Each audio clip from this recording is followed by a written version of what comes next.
asking guests, what are three books everyone should read that will help them to grow mentally, physically, and spiritually? What are your favorite three go-to books? Three of them, and you can't say the Bible because, like, everybody says the Bible.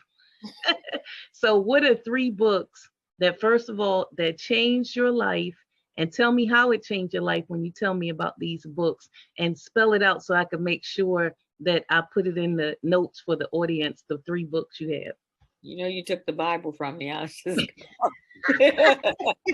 Because that's my go-to, even for math. I'd be like trying to calculate how we do this here. So we can't use that one. okay. So the first one would be The Miseducation of the Negro. Wow. That alone says a lot. Right. And that one is by Carter G. Woodson. Carter G. Woodson. Yes. Miseducation of the Negro. Okay. And how did that impact your life? That impacted my life because it helped me to understand that the only way that we are really going to be able to change and end generational poverty and the mindset to end generational poverty is through education. That's right. That's right.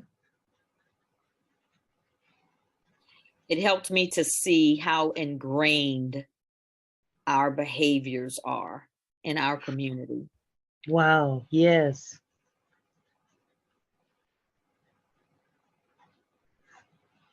The second book, what would be my second book? What would be my second book? My second book would be Instinct by Bishop T.D. Jakes.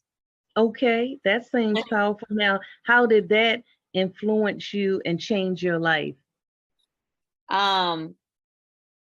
There is in that book, Bishop Jakes talks about the turtle and the giraffe, and he calls the giraffe the long neck.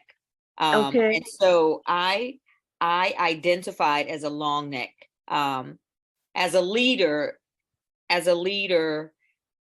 I cannot bend my neck down to listen to the conversations of the turtles.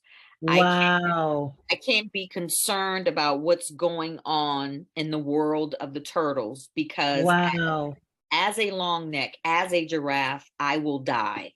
Yes. I can't keep my head bent down because of the way that God has made me. I'm not. Absolutely. I am anatomically not constructed to do that. I will die. Yes, that's right. I have to keep my head up. I have to eat from the top of the trees. It's not that I think I'm better than the turtles. It is just the way God has created me, and I have to do and be who God has created me to be. Absolutely. It says, look to the hills from which cometh my help. You got to look up. You got to look up for help. You got to look up for guidance. And the turtles cannot help who they have been created to be. That's true. That's true. That's just that's their perspective. That's how God made them. And they are who they are. So there's no judgment between me and them. And so that book just, it helps to stabilize me. It helps me to keep my perspective. I love it. As a leader. I love it. Especially when I'm having to make hard decisions. You know, I'm a long neck. And your third book, what's your third book? My third book would be The Bait of Satan. Wow, that's powerful. And what is The Bait of Satan about? The Bait of Satan teaches us about the spirit of offense. Wow. It teaches us how the spirit of offense can cause this root of bitterness in us Yes. To grow and turn into hatred, and Yeah. how Satan uses that, Oh, yes, most definitely. and how we are to recognize it within ourselves and recognize it in others. How something small, how some small thing someone said or did, just it's a bait. And Yes. you have to make a decision You about got to make a decision. whether or not you're going to take the bait. Yes.